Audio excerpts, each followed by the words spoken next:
का हो ई कौन खेला होत बा? कैसन खेला? कैसन खेला? जैसे कि तोहरा के पते नहीं खे। गजब उल्टा बात करत बाड़ू। अच्छा हम उल्टा बात करत बानी।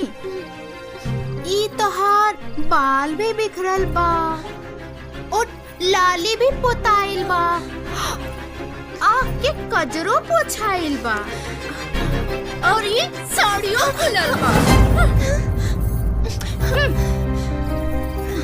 ओ का है ना, हम गए रहनी बस ऐसे ही। हमरा से ना ढेर मत उड़ा, समझ लू। हम तो ओही दिन बूझ गई रानी जैया तू भैया के आँख मरले रहलू और आज तो प्रूफो मिल गई। कैसन प्रूफ? कैसन प्रूफ? ये है कि तू हमार छोटकी भौजी हऊ।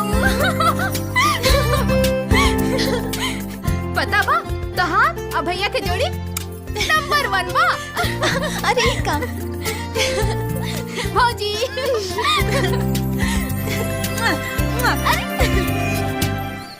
इले तोर मनोकामना पूरा हो जाई। जो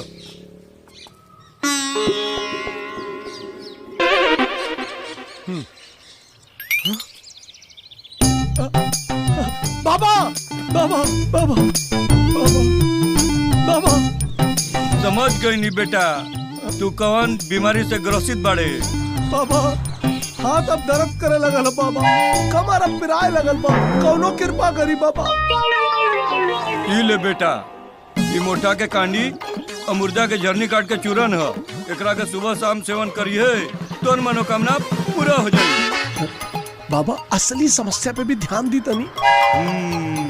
जो करम और कुकरम से भी निजात पा जीबे। जो बाबा रखी महाराज। बाबा जय हो हड़ोर नाथ के, जय हो बाबा। जय हो जय हो। लागता पास कईल मुश्किले बा। ई मैथ भी ना दिमाग हिला के रख देले बा। ये गणित के विषय ना लड़की सन के सबसे बड़ा दुश्मन होला। एकरा के रटा मत समझो। द हम समझाता नहीं। देखो a+b का होल स्क्वायर बराबर a पता नहीं हमरा भाग में भोगना कबले लिखल बा।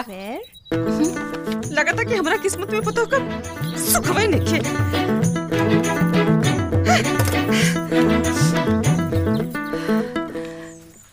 माँ जी ऐसे काहे बोले तानी, हम कर देता नहीं। हाथ बचा के। हाँ हम तो राउर पतो जैसन बानी। सही कहा तारी माई।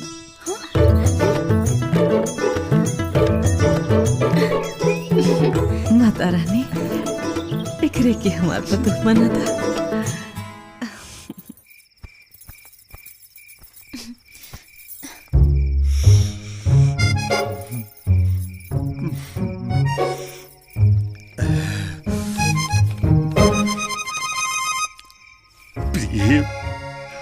प्राणेश्वरी, हम आपसे बहुत प्यार करते हैं। इस प्रेम पत्र का जवाब देकर आप भी हमारे प्यार को कबूलिए।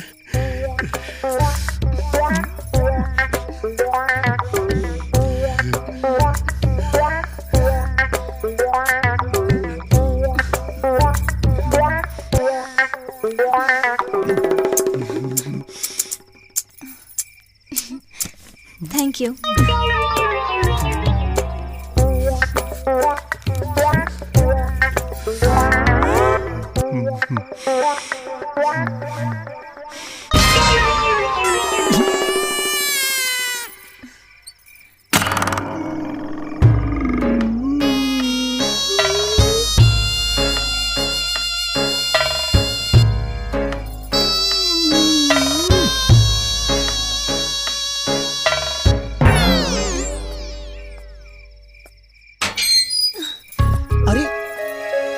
इतना रतिया के काहे नहे जाता रू?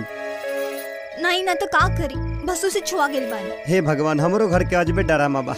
लाजे भवे बोले ना, सवादे भसुर छोड़े ना। तो बता दी का कि हम रवा छोटका भाई के पत्नी है। अरे ना ना नहीं, कुल हिम्मत बताइए दादा। अगर हमारा बड़का भी और छोटका भैया के पता चल गई ना क्यों से पहले हमार बिया हो गिल बा ता सिलोट पर धके चटनी खानी कुछ दिलो हमरा के का ई सब होता समझ में नहीं खावत हमरा। एजा का करता रे? वो हम बतावे नहीं ना कि हेने सांप ढेर निकलना समझ जाई हम। बता दे ले। जी वो